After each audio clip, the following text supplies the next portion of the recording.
ഇവിടെ മാദ്ര രാജാവായിരുന്ന അശ്വപതി എന്ന് പറയുന്ന രാജാവ്, അദ്ദേഹത്തിന്റെ പത്നിയായി മാലതി എന്ന് പറയുന്ന രാജാപത്നി മക്കള് ഇല്ലാത്ത ദുഃഖം കൊണ്ട് വളരെ ദുഃഖിതമായി അനേക കാലം അവര് ദേവിയുടെ ഉപാസന ചെയ്തു.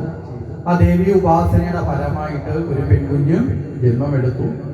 ആ പെൺകുഞ്ഞ് ജന്മമെടുത്തപ്പോൾ സാക്ഷാൽ ഭഗവതിയുടെ കാരുണ്യം കൊണ്ട് ജനിച്ചത് കൊണ്ട് ആ പെൺകുട്ടിക്ക് സാവിത്രി എന്ന് നാമകരണം ചെയ്തു.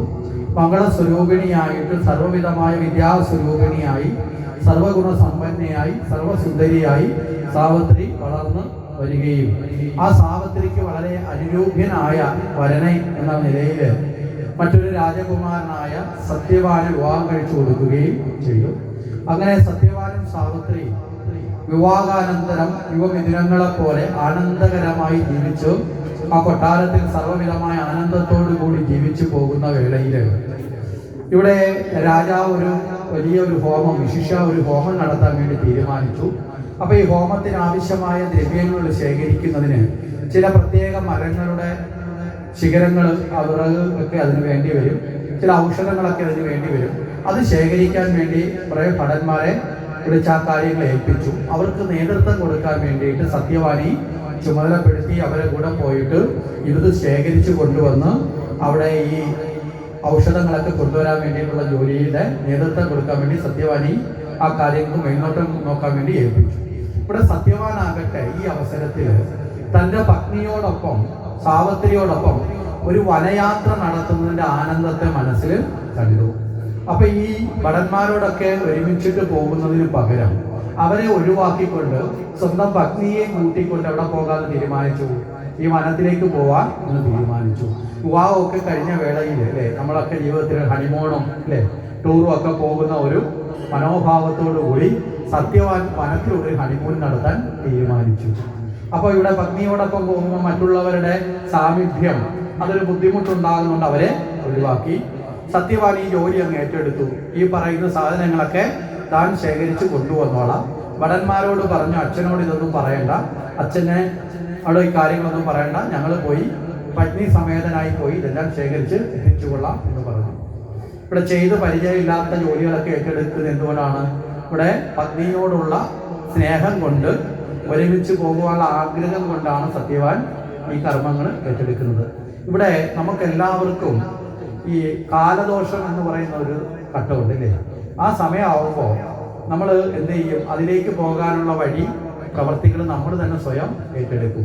ഇവിടെ നമ്മൾ തന്നെ ചെയ്യുന്ന കർമ്മത്തിന്റെ ഫലമായിട്ടല്ലേ നമുക്ക് ദുഃഖങ്ങൾ വരുന്നത്? നമ്മൾ തന്നെ ചെയ്യുന്നതാണ്. ഇവിടെ സത്യവാൻ ഇത് കഴിഞ്ഞൊരു ദുഃഖത്തിലേക്ക് പോവുകയാണ്. അവിടെ സത്യവാൻ ഇത് സ്വയം ഏറ്റെടുക്കുകയാണ്. മനസ്സിലായില്ലേ? അപ്പൊ ഈ സമയദോഷം വരുമ്പോൾ നമ്മൾ ആ സമയദോഷത്തെ വന്ന് ചേരേണ്ടതാണെങ്കിൽ അതിനുള്ള അവസ്ഥകൾ അറിയാതെ തന്നെ വന്നു ചേരുകയും ചെയ്യും. ഇവിടെ ഇത്തരത്തിൽ വനത്തിലേക്ക് പോയി ഈ വനത്തിൽ നിന്ന് ഈ മരത്തിന്റെ വിറക് ശേഖരിക്കണം. സത്യവാൻ എന്ത് ചെയ്തു? ഈ വനത്തിലെ കാഴ്ചകളൊക്കെ കണ്ട് ഇങ്ങനെ നടന്നു ആനന്ദത്തോടു കൂടി ആ വനത്തിലെ കാട്ടുചോലയും മൃഗങ്ങളെയും പുഷ്പങ്ങളെയും സസ്യങ്ങളെയും പള്ളിക്കെട്ടുകളൊക്കെ കണ്ട് ഇങ്ങനെ രമിച്ച് യാത്ര ചെയ്ത് ഇങ്ങനെ ഈ മരത്തിന്റെ സമീപത്തെത്തിയപ്പോൾ ഭാര്യയോട് പറഞ്ഞ അവിടെ സാവിത്രിയോട് പറഞ്ഞ അവിടെ ഇരിക്കി, ഞാൻ കയറി ഈ മരത്തിന്റെ ശിഖരങ്ങളൊക്കെ മുറിച്ച് കൊണ്ടുവരാം എന്നൊക്കെ പറഞ്ഞിട്ട് നേരെ മരത്തിന്റെ ശിഖരം മുറിക്കാൻ വേണ്ടി മരത്തിൽ കയറി. ആ മരത്തിലേക്ക് കയറിയിട്ട് ആ ശിഖരം മുറിക്കുന്ന സമയത്ത് ചെയ്ത് പരിചയമില്ലാത്ത ജോലി ചെയ്യാൻ പോയിട്ട് കൃത്യമായ അപകടത്തിലേക്ക് പെട്ടു. ഈ മരത്തിന്റെ ശിഖരം മുറിഞ്ഞു വീണപ്പോൾ ആ ശിഖരം തന്നെ സ്വന്തം ശരീരത്തിലേക്ക് വീണ് ആ താഴേക്ക് നിലത്ത് വീണ് അവിടെ വെച്ച് ജീവൻ നഷ്ടപ്പെട്ടു. ഇവിടെ സാവിത്രി ആകട്ടെ വളരെ ആനന്ദത്തോടുകൂടി വളരെ സന്തോഷത്തോടുകൂടി ഭർത്താവിനോടൊപ്പം ഈ വനയാത്രയൊക്കെ ചെയ്തു വന്ന ഈ സന്തോഷം മുഴുവൻ ആ നിമിഷം കൊണ്ട് എന്തായി?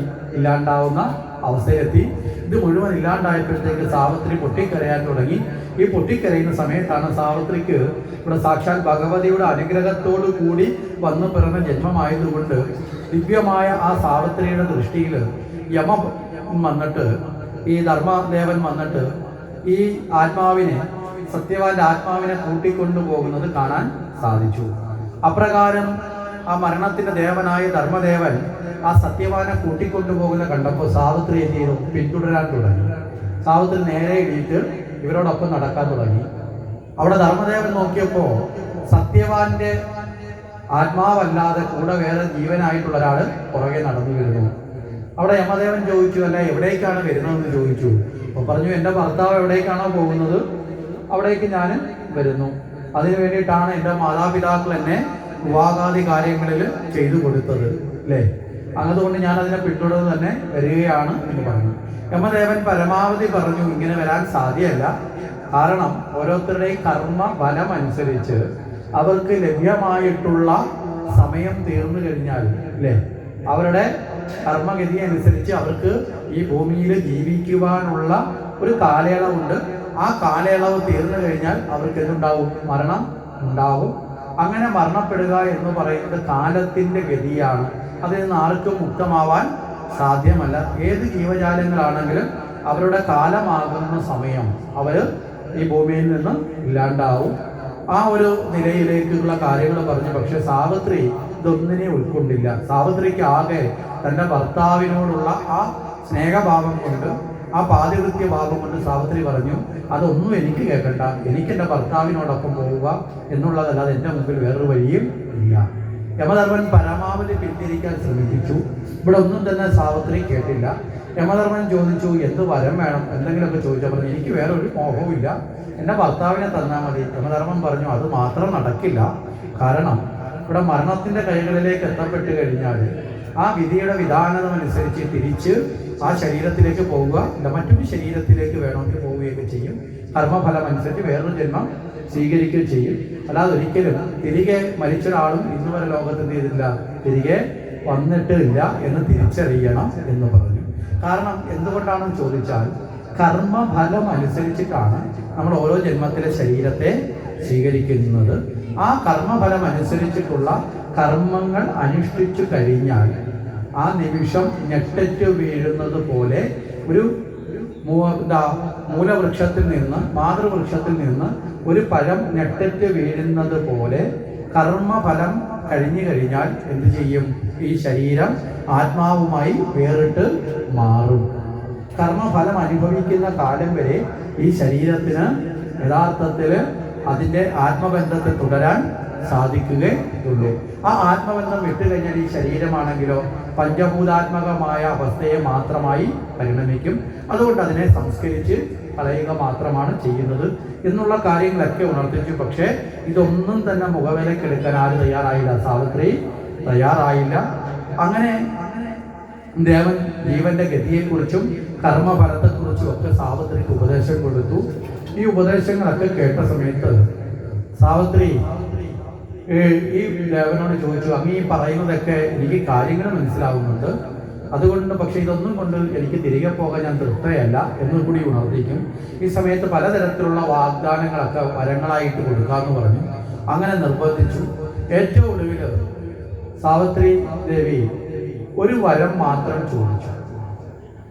ആ വരം എന്ന് പറയപ്പെടുമ്പോൾ യമദേവൻ എങ്ങനെങ്കിലും സാവിത്രിയെ തിരികെ അവിടുന്ന് ഒഴിവാക്കേണ്ടതുണ്ട്. അപ്പൊ അതിനുവേണ്ടി വരം ചോദിച്ച സമയത്ത് പറഞ്ഞു, എനിക്ക് സൽസന്താനങ്ങൾ ജനിക്കണം എന്നൊരു വരം ചോദിച്ചു. അപ്പോൾ ഈ വരം കൊടുത്തു. ഈ വരം കൊടുത്തതിന് ശേഷവും സാവിത്രി ദേവി പിന്തിരിഞ്ഞു പോകുന്നില്ല. വീണ്ടും മുന്നോട്ട് പോകുമ്പോൾ ആര് പുറകിലുണ്ട്? സാവിത്രി കൂടെയുണ്ട്. യമധർമ്മൻ ചോദിച്ചു, അല്ല വരം തന്നാൽ വാങ്ങിക്കഴിഞ്ഞാൽ പോകുമെന്നല്ലേ വിചാരിച്ച, വരം തന്നു കഴിഞ്ഞല്ലോ, ഇനി എന്തുകൊണ്ടാണ് പോകാത്തത് എന്ന് ചോദിച്ചു.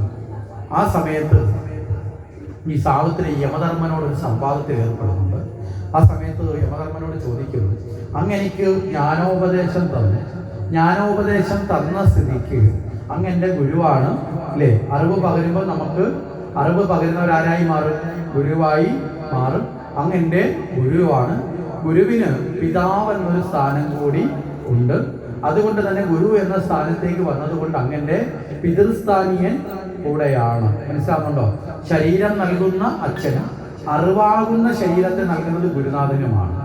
മനസ്സിലായില്ലേ? രണ്ട് പിതൃസ്ഥാനം എന്ന് പറയുമ്പോൾ നമ്മൾ തെറ്റിദ്ധരിക്കരുത്. അതായത് ദേഹത്തെ നൽകുന്ന പിതാവുണ്ട്, അതുപോലെ തന്നെ ജ്ഞാനത്തെ അറിവാകുന്ന ശരീരമുണ്ട്, അതിന് നൽകുന്നത് ഗുരുവാണ്. അതുകൊണ്ട് പിതൃ തുല്യനാണ്. അങ്ങനെയാണെങ്കിൽ ഗുരുവിനും പിതാവിനും യഥാർത്ഥത്തിൽ ശിഷ്യയോട് ഗുരുവിനും പിതാവിനും മകളോടും വാത്സല്യം ഉണ്ടാവില്ലേ? ഉണ്ടാവോ? ഉണ്ടാവും. അങ്ങനെയാണെങ്കിൽ ശിഷ്യയ്ക്ക് ദുഃഖം വരാൻ ഗുരു ആഗ്രഹിക്കുമോ? ഇനി മകൾക്ക് ദുഃഖം വരാൻ പിതാവ് ആഗ്രഹിക്കുമോ? ഒരിക്കലും ആഗ്രഹിക്കില്ല. ഈ രണ്ട് ഭാവത്തിൽ നിന്ന് അങ്ങ് ഇന്ന് ചിന്തിക്കുമ്പോൾ ഞാനിപ്പം അനുഭവിക്കുന്ന ഈ ദുഃഖത്തിൽ നിന്ന് എന്നെ മുക്തനാക്കേണ്ടത് അങ്ങ് തന്നെയല്ലേ? മനസ്സിലാവുന്നുണ്ടോ? ഇപ്പൊ ഇവിടെ സാവിത്രി നേരിടുന്ന ദുഃഖം എന്താ? ഭർത്തൃവിയോഗമാണ്. അതിൽ നിന്ന് ഗുരു എന്ന സ്ഥാനത്ത് നിന്നുകൊണ്ട് ശിഷ്യയോടുള്ള കാരുണ്യം കൊണ്ടും ഈ ദുഃഖത്തിൽ നിന്ന് തന്നെ കരകയറ്റണം. പിന്നെയോ പിതാവ് എന്നുള്ള സ്ഥാനത്ത് നിന്നും അല്ലെ പുത്രി എന്ന വാത്സല്യത്തോടെ ഈ ദുഃഖത്തിൽ തന്നെ കരകയറ്റണം. അതിന് അങ്ങ് തന്ന വരം സന്താനങ്ങൾ ജനിക്കട്ടെ എന്നല്ലേ? അങ്ങ് ഒരു കാര്യം ചിന്തിക്കുക. ഇത്രയും ശ്രേഷ്ഠനായ ഗുരുവായ അങ്ങയുടെ ശിഷ്യയായി ഞാൻ മാറ്റപ്പെട്ടു. അങ്ങ് പിതാസ്ഥാനത്ത് വന്നു. അപ്പൊ ആ ശ്രേഷ്ഠമായ പുത്രീ സ്ഥാനവും എനിക്ക് ലഭ്യമായി.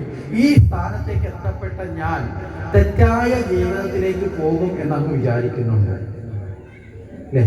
സന്താനങ്ങൾ ഉണ്ടാകണമെങ്കിൽ എനിക്ക് ആരുണ്ടാവണം? ഭർത്താവ് ഉണ്ടാവണം. അങ്ങ് വിചാരിക്കുന്ന കണക്ക് മറ്റൊരു പുരുഷനെ വരിക്കാൻ ഞാൻ തയ്യാറല്ല. ഇനി മറ്റൊരു പുരുഷനെ വരിക്കാതെ പുത്രന്മാരുണ്ടാവണമെങ്കിൽ ഞാൻ എന്ത് ചെയ്യണം? പരപുരുഷ ബന്ധത്തിലും ഏർപ്പെടണം. അങ്ങനെ ഒരു മോശപ്പെട്ട പാതയിലും ഇത്രയും അങ്ങയെ പോലുള്ള മഹാത്മാവിൽ നിന്ന് അറിവ് നേടി അങ്ങയുടെ ശിഷ്യയായും മകളായും ഉള്ള ഭാവത്തിലേക്ക് എത്തപ്പെട്ട അല്ലെ, ആ സ്ഥാനത്തേക്ക് എത്തപ്പെട്ട ഞാൻ അങ്ങനെ ഒരു നിന്ദ്യമായ കർമ്മത്തിലേക്ക് പോകും എന്നങ്ങ് വിചാരിക്കുന്നുണ്ടോ? മനസ്സിലാവുന്നുണ്ടോ? അതുകൊണ്ട് അങ്ങ് തന്ന വരം അത് സഫലമായി മാറണമെന്നുണ്ടെങ്കിൽ എന്ത് വേണം? ആ വരം സഫലമായി മാറണമെങ്കിൽ എൻ്റെ ഭർത്താവിന്റെ ജീവൻ തിരികെ തന്നാലേ പറ്റൂ. ഇവിടെ ധർമ്മദേവന് വേറൊരു കർമ്മവും ചെയ്യാൻ പറ്റുന്ന അവസ്ഥയായി, വേറൊരു ഉപാധിയില്ല. കാരണം വരം കൊടുത്തുപോയി. വരം കൊടുത്താൽ അത് സാധിക്കുക തന്നെ വേണം. മഹാത്മാക്കൾ നൽകുന്ന വരങ്ങൾ ഒരിക്കലും എന്തായി മാറില്ല, അതൊരിക്കലും ഇല്ലാതാവില്ല. അത് പൂർണ്ണമായി സംഭവിക്കുക തന്നെ ചെയ്യും, അത് ഭവിക്കുക തന്നെ ചെയ്യും. അതുകൊണ്ട് ഈ വരം കൊടുത്ത സ്ഥിതിക്ക് ഇനി യാതൊരുവിധ കാരണവശാലും അത് വാക്കിൽ നിന്ന് മാറാൻ സാധ്യമല്ല എന്ന അവസ്ഥ വന്നപ്പോ ഇവിടെ യമധർമ്മൻ ആ ജീവനെ മുക്തമാക്കി സത്യവാന്റെ ശരീരത്തിലേക്ക് ആ ജീവൻ പ്രവേശിച്ചു. അവിടെ സാവിത്രി തന്റെ ബുദ്ധി സാമർഥ്യം കൊണ്ട്, തന്റെ പാതിവൃത്യം കൊണ്ട് ആ സപത്നീ ഭാവത്തിന്റെ ഉന്നതമായ പാതിവൃത്യത്തിന്റെ ഉദാത്തമായ തലത്തിലേക്ക് എത്തപ്പെട്ടത് കൊണ്ട് തന്റെ ഭർത്താവിന്റെ ജീവൻ അസാധ്യമായതുപോലും നേടുന്ന അവസ്ഥയിലേക്ക് എത്തപ്പെടുകയും തന്റെ ഭർത്താവിന്റെ ജീവനെ തിരികെ ആ ശരീരത്തിലേക്ക് സംക്രമിപ്പിച്ച് സത്യവാനാകട്ടെ ഒരു ഉറക്കത്തിൽ നിന്ന് ഉണരുന്നത് പോലെ ഉണർന്ന് അവിടെ നിന്ന് ആ അഗ്നിയോടൊപ്പം വന്ന് ശേഖരിക്കാൻ വന്ന വിറകുകളൊക്കെ ശേഖരിച്ച് വളരെ സന്തോഷത്തോടെ തിരികെ പോവുകയും ഇവിടെ ആദിപരാശക്തിയായ ജഗദംബയെ പ്രാർത്ഥനയോടെ മംഗളപൂർണമായ ആചരണത്തോടെ സാവിത്രി പിന്തുടരുകയും ചെയ്യും. ഇവിടെ എന്താണ് ഇവിടെ പറഞ്ഞു വെച്ചാൽ, മംഗളകരമായ ബുദ്ധി നമ്മളിലേക്ക് ഉണർന്നാൽ, ആ ബുദ്ധിയെ വർദ്ധിപ്പിച്ചാൽ, ദേവിയുടെ അനുഗ്രഹം കൊണ്ട് നമ്മളിലുള്ള ബുദ്ധിയെയും നമ്മുടെ ചിന്താശക്തിയെ വർദ്ധിപ്പിച്ച് ആ ശ്രേഷ്ഠമായ മൃതനിഷ്ഠയോടുകൂടി നമ്മൾ നമ്മുടെ ജീവിതത്തെ മുന്നോട്ട് കൊണ്ടുപോയാൽ ഏതൊരു പ്രതിസന്ധിയെയും കടക്കുവാൻ ആരുടെ സഹായം ഉണ്ടാവും? ഭഗവതി നമ്മളെ അനുഗ്രഹിക്കും എന്നുകൂടിയുള്ള ആ ചരിത്രത്തിന് വേണ്ടിയിട്ടൂടെ സാവിത്രി ചരിത്രം പറഞ്ഞു. പിന്നീട് ഇവിടെ നമ്മുടെ മുന്നിൽ നമ്മൾ ഇന്നലെ മനസ്സും അതിൻ്റെ ചില ഭാവങ്ങളെ കുറിച്ചൊക്കെ നമ്മൾ ചർച്ച ചെയ്തിരുന്നു. ആ മനസ്സിന്റെ ഭാവങ്ങളെ കുറിച്ച് ചർച്ച ചെയ്ത സമയത്ത് നമ്മൾ മായ എന്ന വിഷയത്തെ കുറിച്ചിട്ട് അതിന്റെ മനസ്സിന്റെ തലങ്ങളെ കുറിച്ചൊക്കെ ചിന്തിച്ചിരുന്നു. ഈ മായ അജ്ഞാന ഭൂമികയാണ് മായ എന്ന് പറയുന്നത്.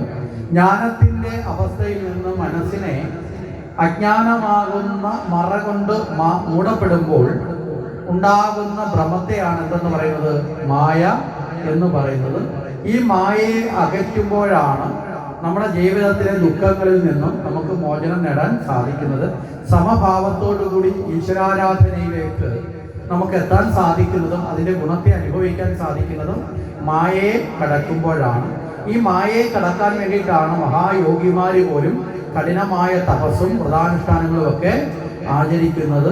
അവിടെ സാക്ഷാൽ ആദിപരാശക്തിയായ അമ്മ മഹാമായയെ ആശ്രയിച്ചല്ലാതെ പരമമായ മായയെ അതിജീവിക്കാൻ സാധിക്കുകയില്ല. കാരണം മായയായും പരിണമിച്ച് നിൽക്കുന്നത്, നമ്മളെ പരീക്ഷിക്കുന്നത് ആരാണെന്ന് ചോദിച്ചാൽ ഭഗവതി തന്നെയാണ്. ഭഗവതിയുടെ ഒരു ലീലയാണ്. ഇപ്പൊ നമുക്കറിയാൻ സാധിക്കും, നമ്മളെ വീട്ടിലൊരു കൊച്ചു കുട്ടിയുണ്ട് എന്ന് വെക്കുക. ആ കൊച്ചു കുട്ടിയുടെ അടുത്ത് 60 വയസ്സുള്ള നമ്മുടെ വീട്ടിലെ വളരെ മുതിർന്ന ഒരാൾ, 60ഓ 50ഓ ഒക്കെ വയസ്സെടുക്കാം, മുതിർന്ന ഒരാൾ ഇരിക്കുന്ന സമയത്ത് ഈ കൊച്ചു കുട്ടിയോടൊപ്പം ഇരിക്കുന്ന വേളയിൽ കളിപ്പാട്ടങ്ങളെടുത്ത് ഈ കുട്ടിയോടൊപ്പം കളിക്കാറില്ല ഇവര്? അല്ലേ? കുട്ടിയെ രസിപ്പിക്കാൻ വേണ്ടി അല്ലേ ചെറിയ പാവകൾ എടുത്തിട്ട് കളിക്കാറുണ്ട്. ചെറിയ കൊച്ചു പ്ലാസ്റ്റിക്കിന്റെ കാറുകൾ എടുത്തിട്ട് ഓട്ടിച്ച് കളിക്കും അല്ലേ? അങ്ങനെയുള്ള കളികളിൽ ഏർപ്പെടും. ഈ കളികളിൽ ഏർപ്പെടുന്നത് ഇതിനു വേണ്ടിയിട്ടാണ്, ഈ കുട്ടിയെ രസിപ്പിക്കാൻ വേണ്ടിയിട്ട് അല്ലേ, ആ കുട്ടിയെ ആനന്ദിപ്പിക്കാൻ വേണ്ടി അതിലേക്ക് ഏർപ്പെടും. ഇതേ വ്യക്തി തന്നെ മുതിർന്ന ഒരാളിന്റെ സമീപത്ത് വരുമ്പോൾ ഈ കളികളിൽ ഏർപ്പെടാറുണ്ടോ? ഉണ്ടോ? വീട്ടിലെ മുതിർന്ന ഒരാൾ കൊച്ചു കുട്ടിയോടൊപ്പം ഒരുമിച്ചിരുന്ന് നടത്തുന്ന ഇതേണക്കുള്ള കളിയും പന്തുരുട്ടക്കവും ചെറിയ പാവകൾ എടുത്ത് വെച്ച് കളിക്കുന്ന കളിയും ഒക്കെ ആ കൊച്ചു കുട്ടിയുടെ സ്ഥാനത്ത് വേറൊരു മുതിർന്ന ഒരാളാണ് ഇരിക്കുന്നതെങ്കിൽ ഇത് ചെയ്യാറുണ്ടോ? ഉണ്ടോ? ഇല്ല. അപ്പൊ ഈ കുട്ടിയെ ആനന്ദിപ്പിക്കുക, ആ കുട്ടിയുടെ ഭാവരസങ്ങളെ ജ്വലിപ്പിക്കാൻ വേണ്ടിയിട്ടാണ് ആ ഒരു കുട്ടിയെ കളിപ്പിക്കുക എന്ന് പറയുന്ന ലീലയിൽ ഏർപ്പെടുന്നത്. ഇതുപോലെയാണ് സാക്ഷാൽ കാലസ്വരൂപമാർന്ന സാക്ഷാൽ ഭഗവതി ഈ പ്രകൃതിയിലെ ഈ പ്രപഞ്ചത്തിന്റെ ലീലകളിലൂടെ നമ്മളെ രസിപ്പിക്കുകയും ദുഃഖിപ്പിക്കുകയും ഒക്കെ ചെയ്തുകൊണ്ട് മുന്നോട്ട് പോകുന്നത്.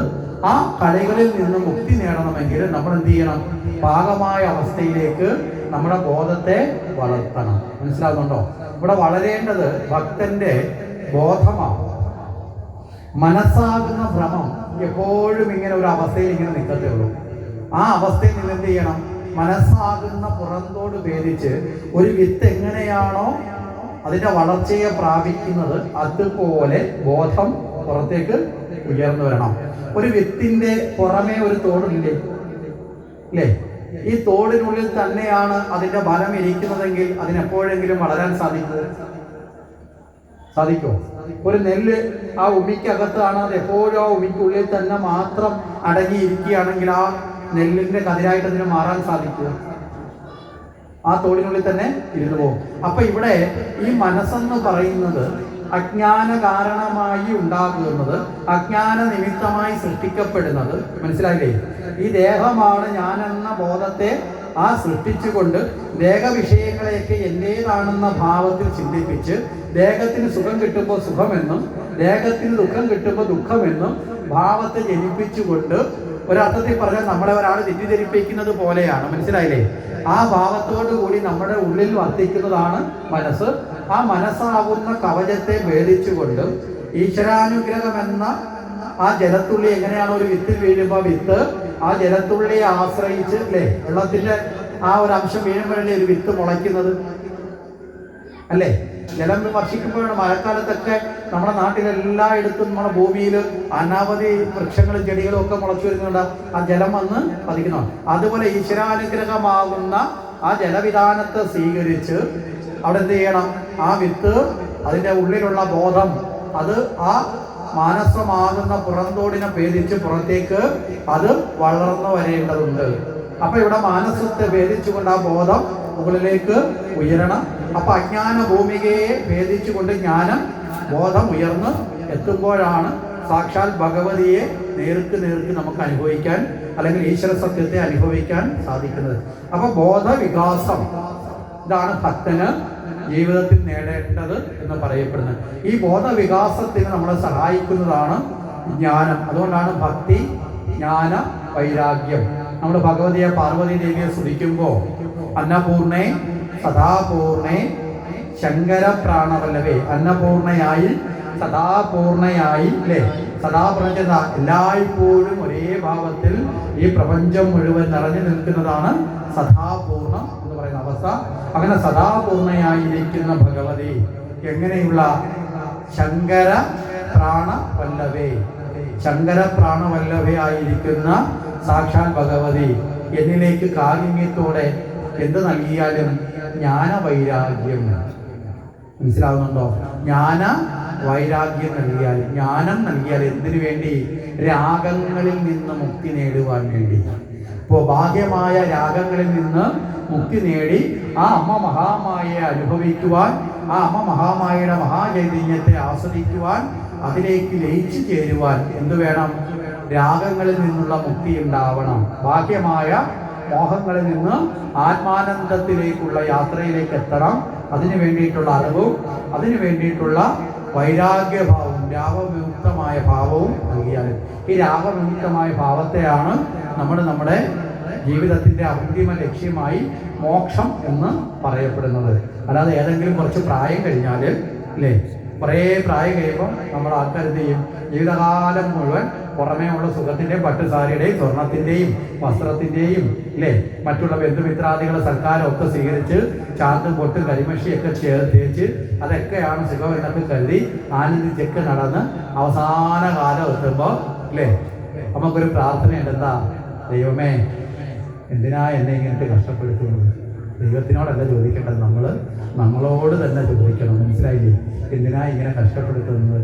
ഈ കഷ്ടപ്പാടുകളെ ഇല്ലാതാക്കാൻ വേണ്ടിയിട്ടുള്ള കർമ്മങ്ങളൊക്കെ നമ്മുടെ ജീവിതത്തിൽ ആചരിക്കാത്തത് കൊണ്ടാണ് ഈ കഷ്ടപ്പാടുകളൊക്കെ വന്ന് ചേർന്നത്. മനസ്സിലായില്ലേ? അപ്പോൾ അതൊക്കെ ചോദിക്കാൻ കുഴപ്പമില്ല. അത് കഴിഞ്ഞിട്ട് പിന്നെ പറയും മോക്ഷം തരണേ അല്ലേ. നമ്മുടെ ധാരണ എന്ന് പറഞ്ഞാൽ ഈ മരിച്ചു പോകുന്നതാണ് മോക്ഷം. മനസ്സിലായില്ലേ? നമ്മൾ വിചാരം ഈ ദുഃഖങ്ങളൊക്കെ ഈ ജന്മത്തിൽ മാത്രമാണ്. ഈ മരിച്ചു പോകുന്നതോട് ഈ ശരീരം, മനസ്സിലാവുന്നുണ്ടോ, ഈ ശരീരഭാവത്തിൽ ഇരുന്നു കൊണ്ടുള്ള വേദന അനുഭവിക്കുന്നുള്ളത് ഇല്ലെന്നേ ഉള്ളൂ. അടുത്ത ശരീരത്തെ ലഭിക്കാനുള്ള ഫലത്തിൽ വീണ്ടും ദുഃഖ ദുരിതങ്ങളിലേക്ക് ചെന്ന് പിറക്കേണ്ടി വരും. അത്രയേ ഉള്ളൂ. ഇവിടെ മോക്ഷം എന്ന് പറയുന്നത് എന്താ? മോഹക്ഷയ ഇതി മോക്ഷ. എല്ലാ മോഹങ്ങളെയും ഇല്ലാതാകുന്നതിനെയാണ് എന്ത് പറയുന്നത്? മോക്ഷം എന്ന് പറയുന്നത്. അല്ലാതെ ഒരു പ്രായം കഴിഞ്ഞ് വയസ്സാകാലം ചില പറഞ്ഞില്ലേ, കുട്ടിക്കാലത്തേക്ക് എന്തിനാ ഇത്രയൊക്കെ ഈശ്വരഭക്തി നാമജപമൊക്കെ കുറേ വളരട്ടെ. ഇപ്പോൾ അവർ അങ്ങനെയാണ് എന്ന് പറഞ്ഞിട്ട് കുട്ടികളെയൊക്കെ ഇപ്പം നമ്മളെ ഒഴിവാക്കുന്നത് എങ്ങനെയാണ് അല്ലേ? നമ്മുടെ വിചാരം വെച്ചാൽ ഇത് മരണാനന്തരം എന്തോ ലഭിക്കേണ്ട ബഹുമതി പത്രമാണ്. പരംവീര ചക്രത്തിനടക്കം കണ്ട് ലഭിക്കേണ്ട ഒരു ചക്രമാണ് ഈ മോക്ഷം, പുണ്യം എന്നൊക്കെ ധരിച്ച് വെക്കുന്നത്. ഇവിടെ മോക്ഷം എന്ന് പറയുന്നത് എത്രയും ഇവിടെ ഭാഗവതത്തിൽ നമുക്ക് കാണാൻ സാധിക്കും. ധ്രുവൻ എന്ന് പറയുന്ന കൊച്ചുകുട്ടിയിലെ വളരെ കുഞ്ഞായിരിക്കും 5 വയസ്സ് പ്രായത്തില് ഭഗവാനെ നേടുന്ന ആളാണ് ആര്? ധ്രുവൻ. അപ്പൊ എത്ര കണ്ട് നേരത്തെ നേടാൻ സാധിക്കുമോ അത്രയും കണ്ട് നേരത്തെ നേടുക. എന്താ? ആ ആനന്ദത്തെ അനുഭവിച്ച് ജീവിക്കാൻ സാധിക്കും. മനസ്സിലായില്ലേ? ആനന്ദത്തെ നുകർന്ന് ജീവിക്കുക എന്നുള്ളതാണ് മോക്ഷം. ഈ ജന്മത്തിൽ തന്നെ നേടി ആ ആനന്ദത്തോടുകൂടി നമുക്ക് ഈ ഭൂമിയിൽ ജീവിക്കാൻ സാധിക്കണം. അതിനെയാണ് മോക്ഷം എന്ന് പറയപ്പെടുന്നത്. അപ്പൊ ഇവിടെ ആ മോക്ഷത്തെ നേടണമെങ്കിൽ നമ്മുടെ ബോധത്തിന്റെ വളർച്ച ഉണ്ടാവണം. അതിന് തടസ്സമായി മാറുന്നതാണ് മായ എന്ന് പറഞ്ഞു. ഈ മായ എന്താണ് എന്നറിയാൻ വേണ്ടിയിട്ട് നാരദ മഹർഷി ഒരിക്കല് ഭഗവാനോട് ചോദിച്ചു, ഭഗവാനെ ഈ അജ്ഞാന കാരണമായിട്ടുള്ള ഈ മായ എന്താണ് എന്ന് ചോദിച്ചു. അപ്പൊ ഈ മായ എന്താണ് എന്ന് ചോദിച്ച സമയത്ത് ഭഗവാനാകട്ടെ ഈ ചില കാര്യത്തിന് പ്രത്യക്ഷമായ മറുപടി ഭഗവാൻ കൊടുക്കാറില്ല.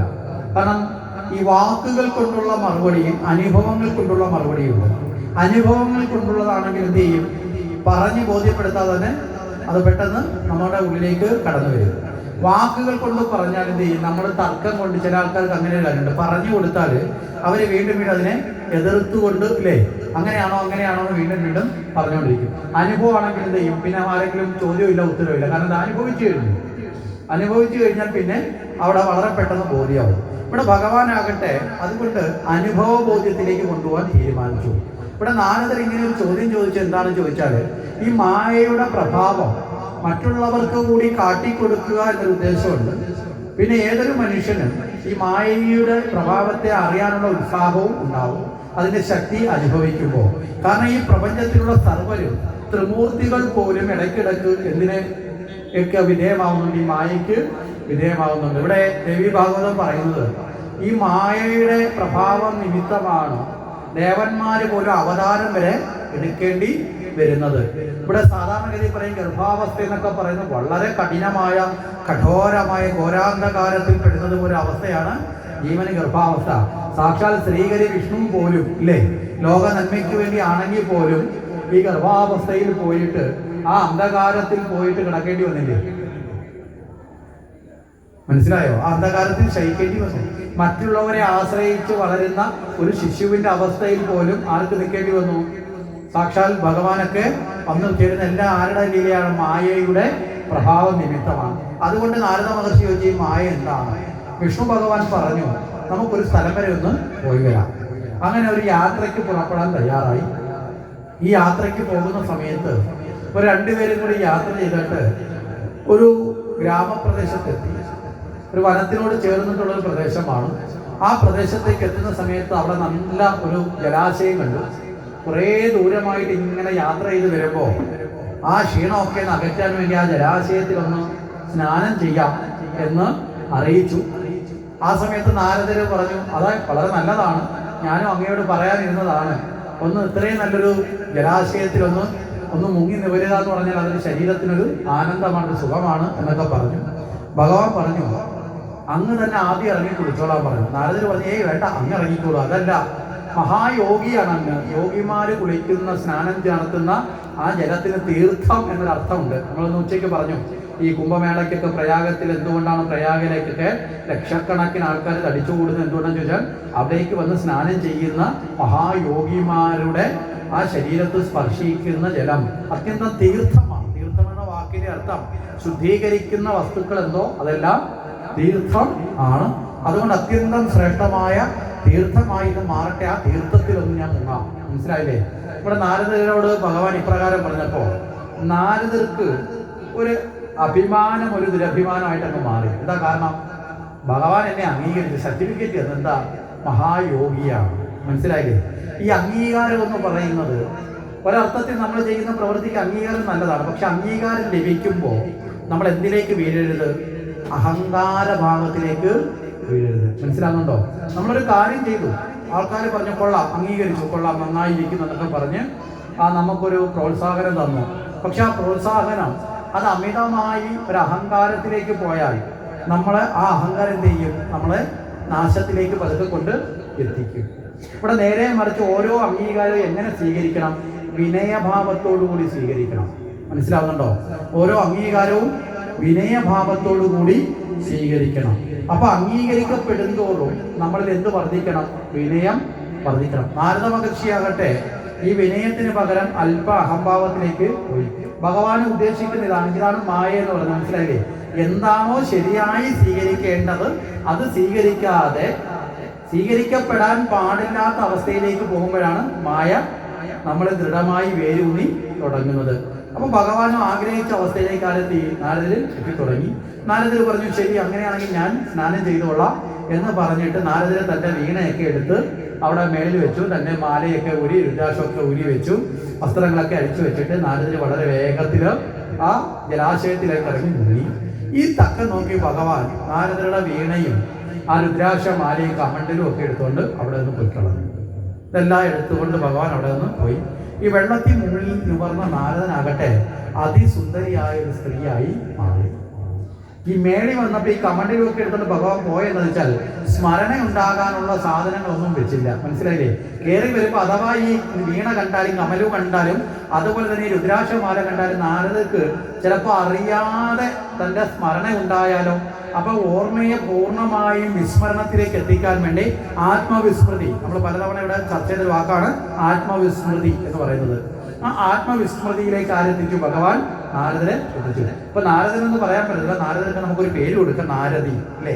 പെണ്ണായി മാറിയില്ല, അപ്പൊ സ്ത്രീലിംഗത്തില് നാരദിയായി മാറി, അതീവ സുന്ദരിയായി മാറി. നാരദര് നോക്കിയപ്പോ കൊള്ളാം, നല്ല സൗന്ദര്യം. താൻ അല്പം മുൻപ് വരെ ആരായിരുന്നു എന്നുള്ള ബോധം പോലും മറഞ്ഞു. മായ ഉള്ളിലേക്ക് വന്നു കഴിഞ്ഞാൽ ആത്മബോധം നഷ്ടപ്പെടും. മനസ്സിലാവുന്നുണ്ടോ? അപ്പൊ ശരീരബോധത്തിലേക്ക് വരും. അപ്പൊ നാരദര് അതിനു മുമ്പ് ഒരു ആത്മബോധത്തിൽ അനുഭവിച്ചുകൊണ്ടിരുന്ന ആളാണ്. പക്ഷേ അതുകൊണ്ടാണ് ആത്മബോധത്തെ അനുഭവിക്കുന്ന ആളായതുകൊണ്ടാണ് സദാസമയം എന്ത് ചെയ്യുന്നത്? നാരായണ നാരായണ നാരായണ എന്ന്. നാരായണ എന്ന വാക്കിന്റെ അർത്ഥം നാരം എന്ന് പറഞ്ഞാൽ അറിവ്. മനസ്സിലായില്ലേ? അറിവിൽ ശോഭിതമാകുന്നതാണ് ആത്മാവ്. ആ ഈശ്വരനെ നാരായണ രൂപനായി അറിഞ്ഞുകൊണ്ട്, അതാണ് നാരദൻ എന്ന പേരിൽ തന്നെ നാരം എന്നുള്ളൊരു വാക്ക് തന്നെയുണ്ട്. അറിവിനെ പ്രചരിപ്പിക്കുന്നവരാണ് നാരദര്. പക്ഷെ ആ നാരം എന്ന അറിവിന്റെ ബോധത്തിൽ നിന്ന് ദേഹബോധത്തിലേക്ക് ആര് വന്നു? നാരദർ വന്നു. അപ്പൊ സ്വന്തം സൗന്ദര്യത്തെ ആര് തന്നെ ആസ്വദിച്ചു? നാരദ് തന്നെ ആസ്വദിച്ചു. നമ്മളൊക്കെ കുളി കഴിഞ്ഞു വന്ന് കണ്ണാടിയുടെ മുമ്പിൽ എത്ര സമയം നിന്നാലാ നമ്മളെ മനസ്സിനൊരു സന്തോഷം കിട്ടുന്നില്ലേ? ഇടത്തോട്ട് മാറി വലത്തോട്ട് മാറി, ഇല്ലേ? ഓരോ ഭാവങ്ങളിൽ നിന്ന് ആ സുഖം മുഴുവൻ ആസ്വദിച്ചിട്ടല്ലേ നമ്മൾ പുറത്തോട്ട് ഇറങ്ങും. അത്യാവശ്യത്തിന് ഒരു യാത്രയ്ക്ക് പോകാൻ വേണ്ടി ഒരുങ്ങാൻ പറഞ്ഞാലും, അല്ലേ, നമ്മൾ പെട്ടെന്ന് അങ്ങോട്ട് ഒരുങ്ങി പുറത്തിറങ്ങും. പല വീട്ടിലെയും വഴക്കിന്റെ പ്രധാനപ്പെട്ട കാരണങ്ങളാണ്. അത്യാവശ്യമായിട്ട് പോകണം, വേഗം റെഡിയായിട്ട് ഇറങ്ങാൻ പറഞ്ഞാൽ നിൽക്കുന്നേ, ഞാൻ ഇപ്പൊ വരാമെന്ന് പറഞ്ഞിട്ട് അവിടെ വീണ്ടും നിൽക്കും. എന്താ കാര്യം? ഈ ബാഹ്യമായ ഒരുക്കത്തിലേക്ക് ഇങ്ങനെ ദേഹബോധത്തിലേക്ക് ഇങ്ങനെ ഭ്രമിക്കും. അപ്പൊ ഇവിടെയും നാരദര് ആ ദേഹബോധത്തിലേക്ക് ഇങ്ങനെ അങ്ങോട്ട് ഭ്രമിച്ചു. നിങ്ങളെ ആരെയും എല്ലാം പറയുന്നത് കേട്ടോ.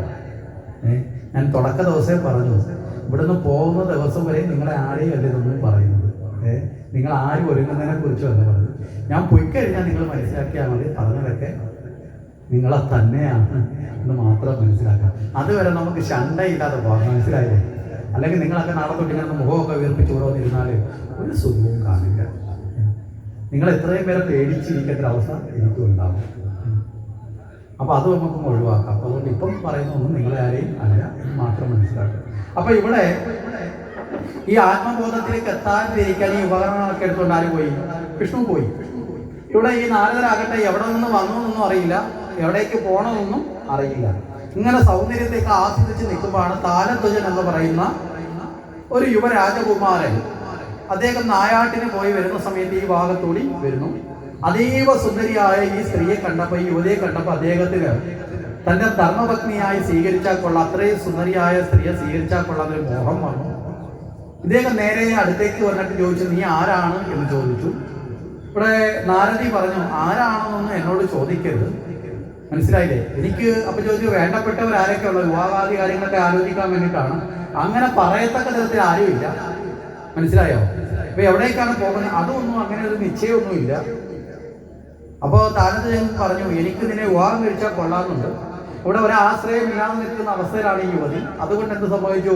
അങ്ങനെപ്പോലെ യോഗ്യനായ ഒരാളിന്റെ പത്നിയാവുന്നതിൽ എനിക്ക് സന്തോഷമേ ഉള്ളൂ എന്ന് പറഞ്ഞു. അങ്ങനെ താരതജൻ ഈ നാരദിയെ കൂട്ടിക്കൊണ്ടുപോയി കല്യാണം കഴിച്ചു. വിവാഹമൊക്കെ കഴിഞ്ഞു. കുറച്ച് മക്കളുടെയൊക്കെ അമ്മയായി മാറി. അങ്ങനെ നാരദൻ മായയുടെ പ്രഭം കൊണ്ട് എന്ത് ചെയ്തു? പ്രസവാദി കാര്യങ്ങൾ വരെ സുഖം വരെ അനുഭവിച്ചു. അങ്ങനെ കുറെ കുഞ്ഞുങ്ങളൊക്കെ ആയി. ആ കുഞ്ഞുങ്ങളൊക്കെ ആയിട്ട് ഇങ്ങനെ ജീവിച്ചു പോകുമ്പോൾ ശത്രു രാജ്യത്തെ രാജാവ് ഈ രാജ്യം ആക്രമിച്ചു. അങ്ങനെ താരതജൻ തന്റെ മക്കളെയൊക്കെ കൂട്ടിക്കൊണ്ട് യുദ്ധത്തിൽ പോയി. ആ യുദ്ധവേളയിൽ ഈ മക്കളൊക്കെ മരണപ്പെട്ടു. ഈ സമയത്ത് താരതജനാകട്ടെ യുദ്ധത്തിന്റെ പരാജയപ്പെടുന്ന അവസ്ഥയിൽ യുദ്ധക്കളത്തിൽ നിന്ന് ഓടി മാറേണ്ടി വന്നു. പക്ഷെ ഇവിടെ ഈ നാരദി അറിയുന്നത് തൻ്റെ മക്കളും ഭർത്താവും എല്ലാം മരണപ്പെട്ടു എന്നുള്ള വൃത്താന്തമാണ് യുദ്ധക്കളത്തിൽ നിന്ന് അറിയുന്നത്. അപ്പൊ ഭർത്താവും മക്കളും ഒക്കെ നഷ്ടപ്പെട്ട ദുഃഖത്തോടുകൂടി ഈ യുദ്ധക്കളത്തിൽ വന്ന് മക്കളുടെയൊക്കെ മൃതശരീരം കണ്ടെത്തി അവിടെ ഇരുന്നു കൊണ്ട് ആർത്ത് കരയുകയാണ്. ആര്? നാരദി ഇരുന്ന് കരയുകയാണ്. അങ്ങനെ നാരദി ഇരുന്ന് കരയുന്ന സമയത്ത് ഒരു ശ്രേഷ്ഠനായ ഒരു പുരോഹിത ഭാവത്തില് വിഷ്ണു ഭഗവാൻ വന്നു. വിഷ്ണു ഭഗവാൻ വന്നിട്ട് ഈ നാരദിയുടെ തോളിൽ തട്ടിയിട്ട് വിളിച്ചു ചോദിച്ചു, എന്താ കാരണം? നിങ്ങൾ കാണുന്നില്ല, എൻ്റെ ഏറ്റവും പ്രിയപ്പെട്ട ഭർത്താവും എനിക്ക് പ്രിയപ്പെട്ട മക്കളും ഒക്കെ നഷ്ടപ്പെട്ടു.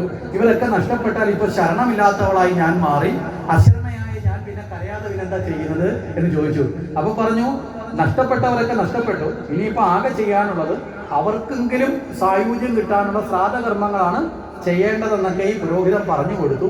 അപ്പോൾ ഇത് കേട്ടപ്പോ ആ സ്നേഹം കൊണ്ട് ആ മരണപ്പെട്ടു പോയവർക്കൊരു സായുജ്യാവസ്ഥ കിട്ടുന്നുണ്ടെങ്കിൽ അതിനുവേണ്ടി കർമ്മങ്ങൾ അനുഷ്ഠിക്കാൻ ആര് തയ്യാറായി? നാരദി തയ്യാറായി. വേറെ ആരും ഇല്ല എന്നുണ്ടെങ്കിൽ സ്ത്രീകൾക്കും ഈ കർമ്മങ്ങൾ അനുഷ്ഠിക്കാം. അങ്ങനെ ആ കർമ്മങ്ങൾ അനുഷ്ഠിക്കാൻ വേണ്ടി തയ്യാറായിട്ട് ഈ പുരോഹിതനോടൊപ്പം യാത്ര ചെയ്ത് എവിടേക്ക് വന്നു? ഒരു ജലാശയത്തിലേക്ക് വന്നു. ഈ ജലാശയത്തിലേക്ക് വന്നപ്പോൾ പുരോഹിതൻ പറഞ്ഞു, ഈ കർമ്മങ്ങൾ അനുഷ്ഠിക്കുന്നതിന് മുമ്പ് സ്നാനം ചെയ്ത് ശുദ്ധമാകണം ശരീരം. അതുകൊണ്ട് ആ ജലാശയത്തിലേക്ക് ഇറങ്ങി സ്നാനം ചെയ്യാൻ പറഞ്ഞു. ഈ വൃദ്ധ പുരോഹിതനോടൊപ്പം നാരദി പോകുന്നതൊക്കെ ഈ കൊട്ടാരത്തിൽ നിന്ന് ഈ നാരദിയോടൊപ്പം വന്നിരുന്ന തോഴിമാരൊക്കെ കണ്ടിരുന്നു. അവർ കണ്ട് ഇദ്ദേഹം വിളിച്ചുകൊണ്ടുപോയി ഈ തടാകത്തിൽ സ്നാനം ചെയ്യിപ്പിക്കാൻ കൊണ്ട് ഇറക്കുന്നത് കണ്ടു. അവരങ്ങനെ നിൽക്കുന്ന സമയത്ത് ഈ നാരദി ചെന്ന് ഈ ജലാശയത്തിലേക്ക് മുങ്ങി. ആ ജലാശയത്തിൽ മുങ്ങിയിട്ട് കയറുന്ന സമയം സ്ത്രീരൂപം മാറി പുരുഷ രൂപത്തിലേക്ക് വീണ്ടും വന്നു. അങ്ങനെ മേളിലോട്ട് വന്നപ്പോ നോക്കുമ്പോൾ തന്റെ കമണ്ടലും വീണയും ഒക്കെ എവിടെ ഇരിക്കുന്നു? ആ കരയിൽ ഇങ്ങനെ, ആ ജലാശയത്തിന്റെ മുകളിൽ അവിടെ ഇങ്ങനെ കരയിൽ ഇരിക്കുന്നു. ഓടിച്ചെന്ന് നേരെ എന്ത് ചെയ്തു? ഇതൊക്കെ എടുത്ത് ധരിച്ചു. വീണയൊക്കെ എടുത്ത് കയ്യിൽ പിടിച്ചു. ആരായി മാറി? ഒറിജിനൽ നാരദനായി മാറി. ഇതെല്ലാം എടുത്ത് കയ്യിൽ പിടിച്ച് നാരായണ നാരായണ എന്ന് ജപിച്ചുകൊണ്ടിരിക്കുമ്പോൾ താലധ്വജൻ യുദ്ധക്കളം വിട്ടുപോയ രാജാവ് തിരിച്ചു വരികയാണ്. അദ്ദേഹം തിരിച്ചു വന്നപ്പോൾ കൊട്ടാരത്തിലെ തോഴിമാരെയൊക്കെ കണ്ടു. അവരോട് ചോദിച്ചു, എൻ്റെ ധർമ്മപത്നിയായ നാരദി എവിടെയാണെന്ന് ചോദിച്ചു. അപ്പൊ പറഞ്ഞു, ദേ അങ്ങ് മരിച്ചുപോയി എന്ന് വിചാരിച്ച് മക്കളും ഒക്കെ മരിച്ച ദുഃഖം കൊണ്ട് അവിടെ ശ്രാദ്ധകർമാദികൾ ചെയ്യാൻ വേണ്ടി ഒരു പുരോഹിതനോടൊപ്പം ആ ജലാശയത്തിൽ സ്നാനം ചെയ്യാൻ വേണ്ടി പോയെന്ന് പറഞ്ഞു. അങ്ങനെ സ്നാനം ചെയ്യാൻ പോയ ജലാശയത്തിന്റെ അടുത്തേക്ക് ഓടി വരികയാണ് ആര്? താലധ്വജൻ തന്റെ പ്രിയ പത്നിയെ കാണാൻ വേണ്ടി ഓടി വരുമ്പോഴാണ് കാണുന്നത് അവിടെ തന്റെ പത്നിക്ക് പോലെ വെള്ളത്തിൽ നിന്ന് ഒരു പുരുഷൻ കയറി വരുന്നു. അപ്പൊ കൂടെ കൊണ്ടുപോയെന്ന് പറയുന്ന പുരോഹിതൻ അവിടെ കരയിൽ നിൽക്കൊണ്ട് താനും. ചെന്നപാട് താരതമ്യം ചോദിച്ചു, എന്റെ ഭാര്യ എവിടെ? ഭാര്യയാണല്ലോ ഇവിടേക്ക് കൂട്ടിക്കൊണ്ടുപോയത്, തന്റെ ഭാര്യ എവിടെ? പുരോഹിതൻ പ്രത്യേകിച്ച് മറുപടി ഒന്നും പറഞ്ഞില്ല. അപ്പോഴാണ് തോഴി പറഞ്ഞത്, അവിടേക്ക് മുങ്ങിയ സമയത്ത് ഇതാ അതിന് പകരമാണ് ഇയാൾ കയറി വന്നിരിക്കുന്നത്, ഈ പുരുഷ രൂപത്തിൽ കയറി വന്നിരിക്കുന്നത്. താരതമ്യം ചോദിച്ചത് എന്തൊരു മായാജാലമാണ്, എന്റെ ഭാര്യയെ പുരുഷഭാവത്തിലേക്ക് മാറ്റി തട്ടിക്കൊണ്ടുപോകാൻ വേണ്ടിയിട്ട് ശ്രമിക്കുകയല്ലേ, അങ്ങനെ പറ്റില്ല എന്നൊക്കെ പറഞ്ഞ് നാരദന്റെ ഒരു കൈ പിടിച്ചിട്ട് പറഞ്ഞു, നീ എന്റെ ഭാര്യയാണ്, ബാ കൂടെ പോവാം എന്ന് പറഞ്ഞു. ഇവിടെ നാരദനാകട്ടെ ഒരു രക്ഷയില്ലാതെ മറു കൈ കൊണ്ട് പുരോഹിതന്റെ കയ്യിൽ പിടിച്ച്, എന്നെ വിടല്ലേ, എന്നെ ഇയാൾ വീണ്ടും കൊണ്ട് ഭാര്യയാക്കും. മനസ്സിലായില്ലേ? കാരണം നാരദന് ആത്മബോധം തിരികെ വന്നു, താൻ നാരദനാണെന്നും ആ നാരദനായ തനിക്കൊരാളിന്റെ ഭക്തിയാവാൻ സാധിക്കില്ല എന്നും മനസ്സിലായില്ലേ? ആ ഭാവം ആർക്ക് തിരിച്ചു കിട്ടി? നാരദർക്ക് തിരിച്ചു കിട്ടി. ആ സമയത്ത് നാരദനാണെങ്കിൽ രക്ഷാകവചമായിട്ട് ആരെ കയ്യിൽ ആശ്രയിച്ചു? ഈ പുരോഹിതനോട് പറയാ, എന്നെ വിടല്ലേ എന്നെ വിടല്ലേ എന്ന്. രാജാവാകട്ടെ കൊണ്ടുപോയി ഭാര്യ ആക്കുമെന്നുള്ള വെടിവാശിയിൽ നിൽക്കുന്നു. ഈ സമയത്ത് ഈ പുരോഹിതൻ സാക്ഷാൽ വിഷ്ണു രൂപനായി മാറിക്കൊണ്ട്, ആ വിഷ്ണു ഭഗവാൻ തന്നെയാണ് ആ പുരോഹിത ഭാവത്തിൽ വരുന്നത്. ആ ഭഗവാൻ താരധ്വജനോട് കാര്യങ്ങൾ പറഞ്ഞ് മനസ്സിലാക്കി, ഹേ താരധ്വജ, ഇത്രയും കാലം അങ്ങയുടെ ധർമ്മപത്നിയായ അങ്ങയോടൊപ്പം വസിച്ചത് മായയുടെ ലീല കൊണ്ട്, സാക്ഷാൽ മഹാദേവിയുടെ ലീലയാൽ നാരദൻ തന്നെയാണ്. അതുകൊണ്ട് അങ്ങ് ഇനി നാരദരെ ഭാര്യാസ്ഥാനത്ത് മോഹിക്കേണ്ട ആവശ്യമില്ല. ഇവിടെ നാരദൻ മായാനുഭവം കഴിഞ്ഞു മുക്തനായി മാറിയിരിക്കുന്നു. ഇത്രയും കാലം അങ്ങയുടെ പത്നിയായി വസിച്ചു. അതുകൊണ്ട് അങ്ങ് കേവലം ഭൗതികമായ ശരീരരൂപത്തിലുള്ള പത്നീഭാവത്തെ മാത്രം ആശ്രയിച്ചത് കൊണ്ടാണല്ലോ അങ്ങക്ക് അത് നഷ്ടപ്പെട്ട ദുഃഖം വന്നത്, അല്ലേ? അപ്പൊ ഈ ദുഃഖം വീണ്ടും അങ്ങക്ക് ഒരു സ്ത്രീയെ ആശ്രയിച്ച് വീണ്ടും നഷ്ടപ്പെടുമ്പോൾ ദുഃഖം വരും, അല്ലേ? മരണവും മറ്റു കാര്യങ്ങൾ വരുമ്പോൾ ദുഃഖം വരും. അങ്ങനെയുള്ള ദുഃഖങ്ങളിലേക്ക് വഴിപ്പെടാതിരിക്കാൻ അങ്ങ് എന്ത് ചെയ്യണം? അങ്ങ് സാക്ഷാൽ ദേവിയെ തന്നെ ആശ്രയിക്കുക എന്നുകൂടി ഭഗവാൻ പറഞ്ഞ് ആ താരദ്വയൻ ഭഗവതിയുടെ ഭക്തനായി മാറി സർവ്വദുഃഖങ്ങളെ, ദേഹാഭിമാന ബോധം കൊണ്ടുണ്ടാകുന്ന ദുഃഖങ്ങളെ കടക്കാൻ ദേഹാദി വസ്തുക്കളെയും ഈ ഭൗതികമായ പ്രപഞ്ചത്തിലെ മറ്റു ഭാഗ്യവസ്തുക്കളെയൊക്കെ ആശ്രയിക്കുന്നത് അവസാനിപ്പിച്ചു സാക്ഷാൽ ഭഗവതിയുടെ പാദത്തെ ആശ്രയിച്ചു. നാരദനാകട്ടെ ലജ്ജിച്ച് മായയുടെ പ്രഭാവം എന്താണ് എന്ന് സ്വയം അനുഭവിച്ചറിഞ്ഞ നാരദനും ഭഗവാനോടൊപ്പം തിരികെ യാത്രയായി. ഇപ്രകാരമുള്ള മായയെ കടക്കാൻ നമ്മളും ആരുടെ പാദത്തെ ആശ്രയിക്കണം? ഇവിടെ ഭഗവതിയുടെ പാദത്തെ ആശ്രയിച്ച്, കാരണം ഈ മായയാണ് നാരദർക്ക് ഈ ദുഃഖങ്ങളെല്ലാം, അല്ലേ? ഈ ഭൗതിക കാമനകളെ ദുഃഖത്തെയൊക്കെ കൊടുത്ത മായയാണ്. ഇതുപോലെ നമ്മളെയും ഒക്കെ പലതുമായി ബന്ധിപ്പിക്കുന്നതെല്ലാം മായയാണ്. ആ മായയെ കടക്കാൻ നമ്മൾ ഭഗവത് പാദങ്ങളെ ആശ്രയിക്കുക എന്ന മഹാതത്വത്തിലേക്ക് ദേവീ ഭാഗവതത്തിലൂടെ ആത്മാനന്ദ സ്വരൂപിണിയായ ഭഗവതി നമ്മളെ എത്തിക്കുന്നത്. അതുകൂടി നമ്മൾ ചിന്തിച്ചുകൊണ്ട് അജ്ഞാനത്തെ കടന്ന് ആത്മാനന്ദത്തിലേക്ക് എത്താൻ നമുക്ക് സാധിക്കട്ടെ എന്ന് പ്രാർത്ഥിച്ചുകൊണ്ട്